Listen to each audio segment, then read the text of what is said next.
learning curves, and things aren't always going to go our way, but it's going to be how you respond and being resilient to the adversity that comes with it. Leaving Caitlin Clark off of Team USA might end up being disastrous for the other teams. Now, it would be putting it mildly to say that Team USA's decision to leave Caitlin Clark off of the team was polarizing. Ever since the news broke, there has been constant discord about how Team USA is making a huge mistake not including their biggest superstar. On the other hand, a few people have even backed Team USA's decision not to include Caitlin. But now all of that is in the past. There is no going back. And when you take into consideration everything that has happened, leaving Caitlin off of Team USA was the right move after all. Now, one thing is for certain, Caitlin needs a break. During the All-Star weekend, Caitlin was approached by the WNBA to participate in the three-point contest. She is one of the best snipers in the game. On June 7, 2024, Clark matched her career high with 30 points and tied Crystal Robinson's rookie single-game record with 7 three-pointers.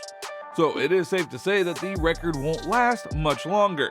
And we can all imagine Caitlin breaking that record with one of her trademark logo threes. That almost seems too good to be true, but Caitlin will make it happen. Now, while in college, she surpassed Stephen Curry to break the NCAA record for three-pointers in a season. So you can see why the WNBA wanted her to be part of the shooting contest. However, she turned that opportunity down for now. And the reason was simple. She needed to rest. On vacation for a little bit, get away from basketball, don't touch your basketball for a little bit, then come back, train, and be ready for the second half. So I'm very thankful and grateful and excited for the break too. Good for you, Caitlin. Thank you so much for joining us on SportsCenter. And of course, good luck the rest of the way and enjoy that much-deserved time off. Now, when she says that she has been playing basketball for a year straight, she's not lying. 2 weeks after a second consecutive trip to the title game of the NCAA Division I Women's Basketball Tournament with her Iowa Hawkeyes in early April, Caitlin was in Brooklyn, New York for a highly anticipated WNBA draft where fans were allowed to attend for the first time. Then some 3 weeks later, her WNBA preseason debut came in a sold-out arena on the University of Texas at Arlington campus. Ironically enough, that is the same place she would set her legendary assist record in front of another sellout crowd. So she essentially went from playing the highest level of college ball with an incredible amount of pressure on her shoulders to deliver an NCAA championship to then becoming the immediate face of the WNBA and having to live up to all that hype. Now, even the transition to the WNBA was tough. Many people have actually accused the WNBA of botching Caitlin's rookie season thanks to poor matchmaking and scheduling. Because the organization wanted to capitalize on their newest superstar, they tried to match her up against some of the best players and teams right away.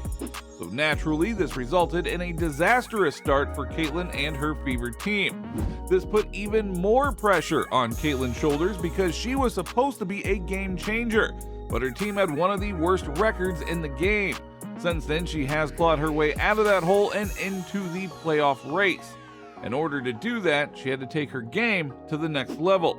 She is the first WNBA rookie ever to record a triple-double. Plus, she became the first player in Fever franchise history to achieve a triple-double. She set the record for the most assists in a single game.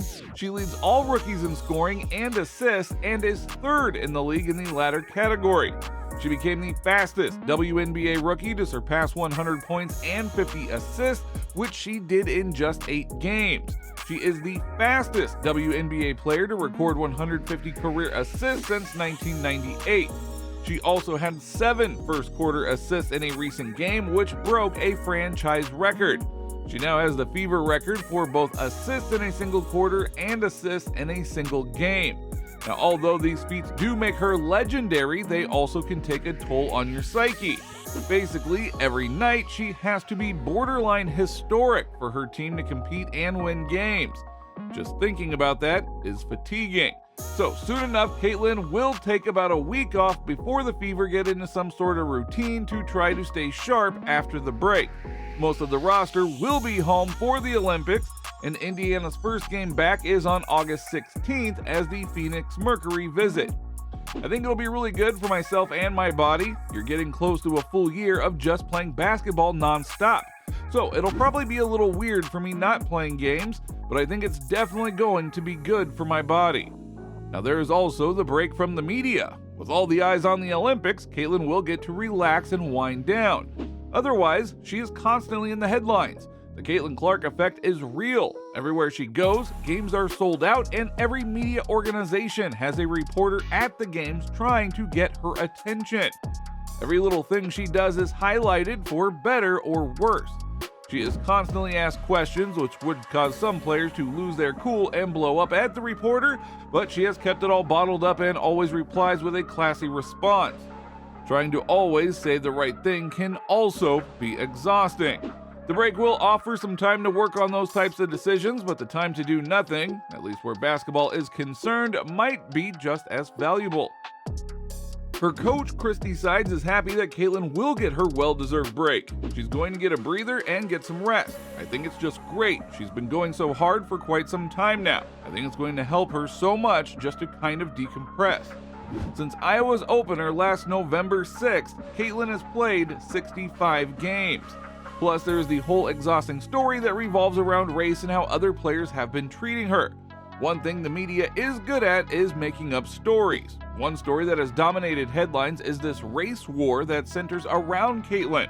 This off-court drama has served as a distraction, but with the Olympic break, maybe that conversation can fizzle out, and hopefully the media can allow Caitlin to focus on what's actually important, which is her balling out on the court. But even that has been met with some negativity. As Caitlin's game has blossomed, other players have taken it personally. Infamously, Chicago guard Kennedy Carter went out of her way to hit Caitlin. Kennedy's teammate Angel Reese has taken shots at Caitlin too, and a ton of other players have tried to get under Caitlin's skin and punk her. Other WNBA vets have thrown shade her way and tried to undermine her talent. This type of off-court drama coincided with the Fever's rough start against a difficult schedule, but they rebounded from 1-8 by going 10-7 the rest of the way before the break and are in the playoff picture.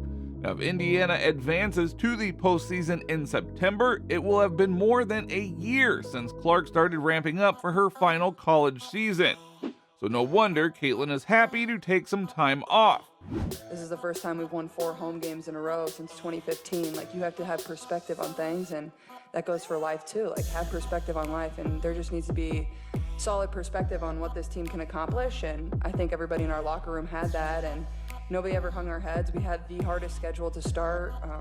We didn't get to practice much, and we're playing with the most inexperienced team in the WNBA, so I think it's just this group is, starting to click and build some chemistry, and it's one day at a time, but like I said, everybody loves instant satisfaction, but sure, we would have probably loved that too, but I think we all kept good perspective on knowing we just need to get better at one step at a time, and that's what we're going to continue to do, even though we've won, 3 in a row at home here.